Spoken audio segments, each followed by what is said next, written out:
Assalamualaikum warahmatullahi wabarakatuh. Bismillahirrahmanirrahim. Alhamdulillahilladzi nawwara qulubal mu'minina bil ma'rifat fatma'anat qulubuhum bit tauhid. Asyhadu an la ilaha illallah wahdahu la syarikalah wa asyhadu anna Muhammadan abduhu wa rasuluhu la nabiyya ba'dah. Amma ba'du, ma'asyiral muslimin rahimakumullah. Al-Qur'an diturunkan ke bumi untuk dijadikan sebagai pedoman bagi kita semua, untuk dijadikan pedoman bagi umat manusia, sebagai petunjuk untuk menuju jalan yang diridhoi oleh Allah Subhanahu wa Ta'ala. Al-Quran diturunkan untuk menyelamatkan umat manusia dari kegelapan menuju cahaya ilahi. Al-Quran diturunkan untuk menyelamatkan manusia, keselamatan di dunia hingga kelak di akhirat. Ma'asyiral muslimin rahimakumullah. Bertilawah Al-Quran, membaca Al-Quran bernilai ibadah, dan sebaik-baik ibadah bagi umat Nabi Muhammad adalah membaca Al-Quran. Hal ini sebagaimana dijelaskan di dalam hadis beliau, afdalu ibadati ummati qiraat Al-Quran, rawahu Baihaqi. Seutama-utamanya ibadah bagi umatku adalah membaca Al-Quran. Rawahu, atau hadis diriwayatkan oleh Baihaqi. Ma'asyiral muslimin rahimakumullah. Ketika manusia sholat, maka pahalanya untuk dirinya yang melakukan sholat. Ketika orang yang berpuasa melakukan ibadah puasa, maka pahalanya untuk dirinya yang berpuasa. Berbeda dengan membaca Al-Quran. Membaca Al-Quran pahalanya bisa diberikan kepada kita yang membaca dan juga kepada orang yang mendengarkan, termasuk yang menyimak.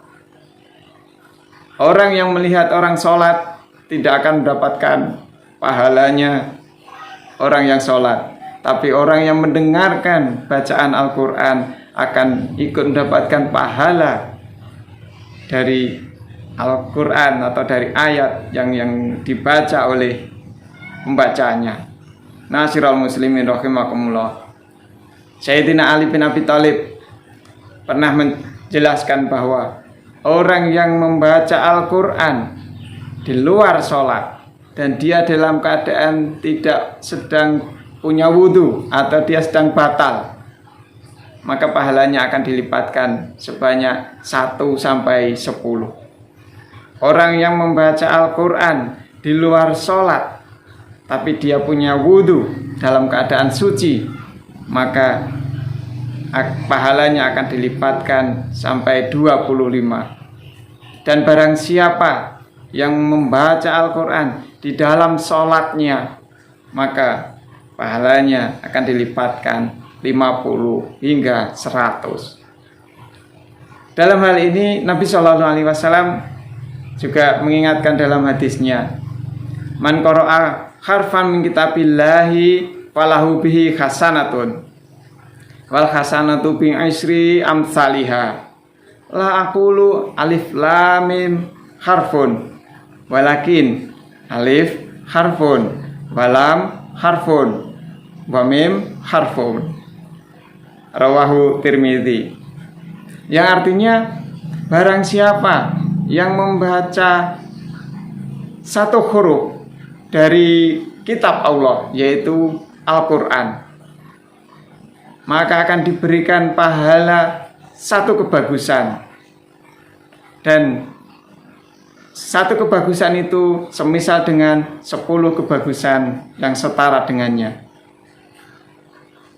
Nabi tidak mengatakan, atau di dalam hadis itu diartikan, aku tidak mengatakan. Artinya Nabi tidak mengatakan alif lam mim itu 1 huruf, tetapi alif 1 huruf, lam 1 huruf, dan mim 1 huruf. Artinya alif lam mim itu ada 3 huruf. Ma'asyiral muslimin rahimakumullah. Itulah kelebihan atau keutamaan kita bertilawah atau bertadarus Al-Quran, apalagi saat ini di bulan Ramadan. Pahalanya akan dilipatkan dari 10, 100 sampai 700 kali.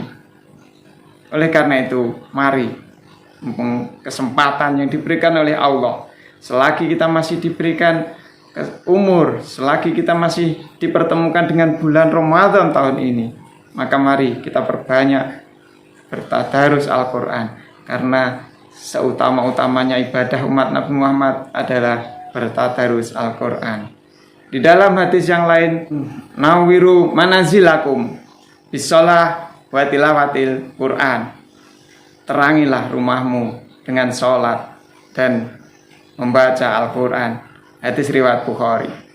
Ma'asyiral muslimin rahimakumullah. Dari sini jelas bahwa keutamaan baca Al-Quran bukan hanya untuk diri kita, bukan hanya untuk orang yang mendengarkan, tetapi juga keberkahan di dalam baca Al-Quran itu juga akan memberkahi tempat yang kita pakai untuk membaca Al-Quran. Rumah besar sebesar apapun, kalau tidak pernah kita bacakan Al-Quran, maka dia akan seumpama atau diibaratkan seperti kuburan besar tapi sepi.